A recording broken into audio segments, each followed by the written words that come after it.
de coordination entre tous les acteurs de protection de l'enfance afin d'apporter des réponses tout d'abord aux enfants qui sont victimes de VEDAN, violence, abus, négligence, discrimination, négligence, c'est ça.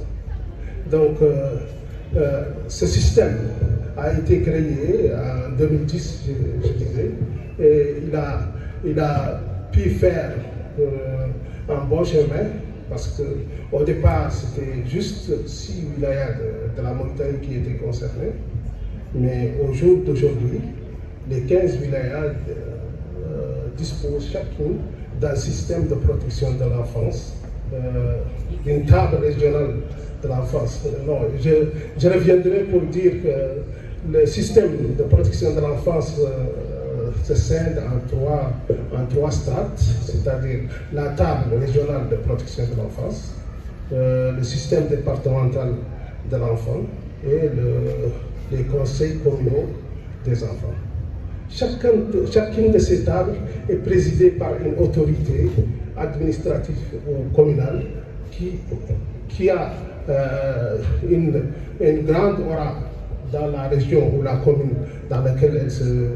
pour pouvoir accompagner les acteurs de protection afin d'apporter des solutions pour les enfants qui sont victimes de violences, d'abus ou de discrimination ou de négligence. Donc, en 2002,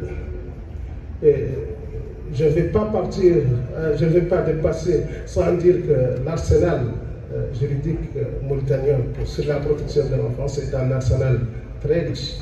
Tout d'abord parce qu'on a déjà une stratégie nationale de protection de l'enfance qui va de l'horizon 2020 à 2025. Et on a aussi un code général de protection qui regroupe tous les textes, qui fait, disons, la jonction, ou bien qui est une vision holistique de tout ce qui est protection de l'enfance. C'est-à-dire que ce code vient avec des articles qui donnent la définition, tout d'abord, des victimes, des concernés par la protection, les manières de les placer, leur jugement ou le jugement qui est attribué, c'est-à-dire la justice juvénile pour enfants, et les institutions de placement de ces enfants. Donc tout cet arsenal juridique qui est en place est mis ici pour protéger les enfants. Parce qu'on sait déjà que depuis 1991, j'ai dit, la Mauritanie a ratifié la Convention internationale de l'enfance. Et depuis 2005 aussi, elle a ratifié ce qu'on appelle, excusez-moi, ce qu'on appelle la Convention africaine pour les droits et le bien-être des enfants. C'est ça. Depuis 2005, déjà, on a ratifié cette convention. Et donc, ceci dit qu'on veut vraiment accompagner les enfants là où ils peuvent être et surtout les protéger. Donc, je disais tantôt qu'on a créé ce système de coordination pour la protection de l'enfance. Et ce système vient apporter des réponses, vient faire tout d'abord l'identification des enfants victimes et leur apporter la réponse adéquate par la civilisation, par la contribution des différents acteurs qui peuvent être. Et je donne un exemple. Si on a par exemple un enfant qui est, disons, un enfant migrant, on va prendre un exemple de migration. Cet enfant-là, s'il est identifié déjà, ce n'est pas sûr qu'un seul acteur peut lui apporter la réponse. Donc la réponse doit être,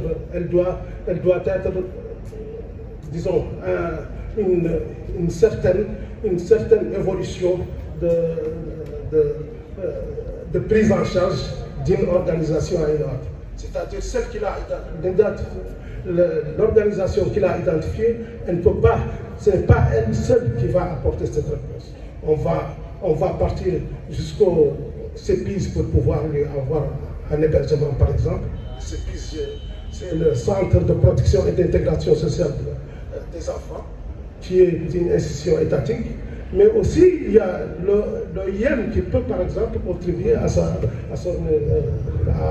retour au sein de son pays d'origine.